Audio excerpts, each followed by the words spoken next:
Saudari-saudaraku yang terkasih, berjumpa kembali bersama saya Inspirasiku di Antara. Renungan harian Kamis 21 Oktober, hari biasa pekan ke-29.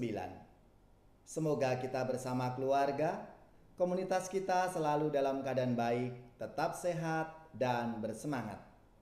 Marilah kita mengawali renungan kita dengan tanda kemenangan Kristus. Dalam nama Bapa dan Putra dan Roh Kudus. Amin. Allah Bapa sumber cinta dan belas kasih, Engkau memampukan kami untuk setia kepadamu. Semoga kami selalu setia melayani Kristus dan berani menentang kuasa dosa dalam kehidupan kami. Dengan pengantaraan Yesus Kristus Putra-Mu Tuhan kami, yang bersama dengan Dikau dalam persatuan Roh Kudus, hidup dan berkuasa Allah sepanjang segala masa. Amin. Dalam nama Bapa dan Putra dan Roh Kudus. Amin. Inspirasi kita hari ini dari Injil Suci menurut Lukas bab 12 ayat 49 sampai 53. Marilah kita baca bersama-sama. Pada suatu ketika Yesus bersabda kepada murid-muridnya, "Aku datang melemparkan api ke bumi, dan betapa kudambakan agar api itu selalu menyala. Aku harus menerima baptisan, dan betapa susah hatiku sebelum hal itu berlangsung. Kalian sangka aku datang membawa damai ke bumi? Bukan damai, melainkan pertentangan. Karena mulai sekarang akan ada pertentangan antara 5 orang dalam satu rumah, 3 melawan 2, dan 2 melawan 3. Mereka akan saling bertentangan, bapa melawan putranya, dan putra melawan bapanya, ibu melawan putrinya, dan putri melawan ibunya, ibu mertua melawan menantu, dan menantu melawan ibu mertua." Demikianlah sabda Tuhan. Terpujilah Kristus. Saudara-saudaraku yang terkasih, hari ini Yesus mengejutkan kita dengan berkata bahwa Ia datang bukan untuk membawa damai, melainkan untuk melemparkan api. Ini mengacu pada tugasnya selaku anak manusia dalam penghakiman terakhir. Sebagai hakim, Ia akan memisahkan yang benar dan yang jahat. Seseorang disebut benar jika ia telah dimurnikan oleh api darinya, berupa duka dan derita kehidupan. Yesus juga berkata bahwa Ia datang untuk membawa pertentangan. Mungkin menjadi pertanyaan bagi kita semua. Apakah ini berarti Yesus bertujuan memecah belah kita umatnya? Tentu tidak demikian. Masalahnya, kehadiran seseorang itu pasti akan ditanggapi secara beragam oleh orang-orang di sekitarnya. Ada yang menerima, tapi juga ada yang menolak. Ada juga yang tidak peduli. Dan inilah yang terjadi dalam diri Yesus Kristus.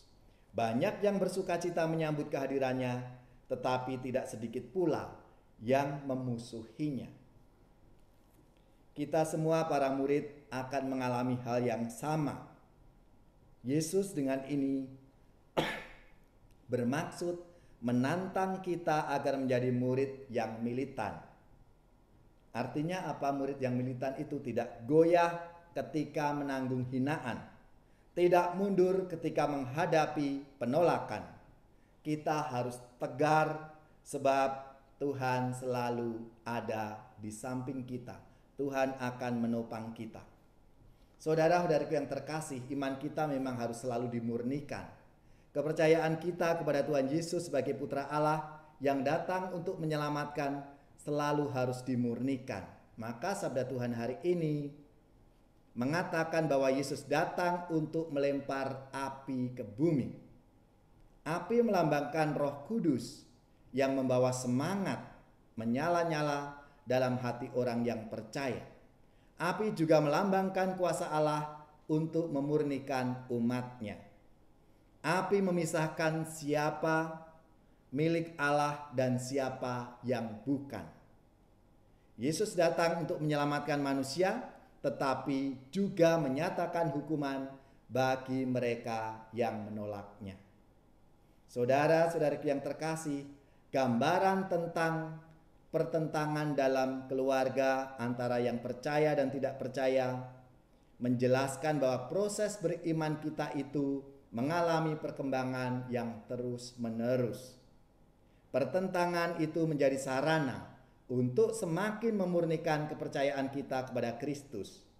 Seperti emas dimurnikan dalam nyala api, demikian pula iman kita dimurnikan dalam rupa-rupa kesulitan dan tantangan yang kita hadapi. Oleh karena itu, marilah saudara-saudariku yang terkasih, kita selalu menguatkan ketaatan kita kepada Kristus agar setia menjadi miliknya yang abadi. Aku mengasihi Tuhan, Dia sumber kekuatan. Hidupku kan menjadi aman dalam lindungannya.